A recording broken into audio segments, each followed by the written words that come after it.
عید آ رہی ہے تو اس پہ اپنا اس کے بعد بڑی رہے گی. وہ پوچھنا یہ تھا کہ قربانی کا جو بکرا ہوتا ہے ہاں وہ ہم کرتے ہیں ایک یعنی اسپیشل لفظ پنجابی میں بولتے ہیں کہ اس کو کھسی کر لیا جاتا ہے. ہاں ٹھیک ہے تو یہ اس کی قربانی جائز ہے کہ نہیں؟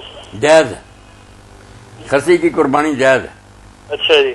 یہ کوئی عیب نہیں ہے. وہ سارے اپنا ہو نہیں جاتا کہ وہ اپنا اس کا آپ زخمی کر دیتے ہیں اسے؟ نہیں، زخمی کیوں کرنا؟ زخمی تو ہو جائے گا تو کیڑے پڑ جائیں گے. یہ تو احتیاط سے کسی سے کھسی کرانا چاہیے نا. اب باقاعدہ اسپتالوں میں مشینیں بنی ہوئی ہیں یا کئی پرانے دیسی ماہر بھی ہیں جو ایسا نہیں ہونے دیتے کہ زخمی ہو جائے. زخمی کرنا تو جرم ہے. نقص تو ہے نا اس میں؟ نہیں، نقص نہیں نا. کیا ہو رہا یار؟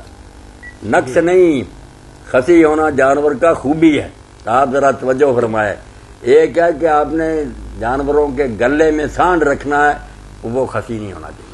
ایک ہے قربانی کرنی. اب قربانی کرنے والوں سے پوچھ لیں کہ جو جانور کھسی نہ کیا جائے وہ کس طرح اپنا پیشاب پیتا رہتا، اس کا گوشت بدبودار ہو جاتا، وہ بہت کمزور رہتا ہے، اپنے ہر وقت جو اعلیٰ تناسل کو چاٹتا رہتا. کھسی ہونے سے تو موٹا تازہ خوبصورت اور خوشبودار ہم نے تو دیکھا بکریاں پالتے رہے. اس لیے قربانی کے مقصد کے لیے کھسی بہترین جانور ہے. جو سانڈ رکھنا ہے آپ نے کہ آگے نسل چلانی ہے جانوروں کی، وہ ایک الگ مسئلہ. قربانی کے بارے میں تو آپ دیکھ لیں، تجربہ کر لیں، بکرا خرید لیں، دیکھیں گے کہ ہر وقت پیشاب پی رہا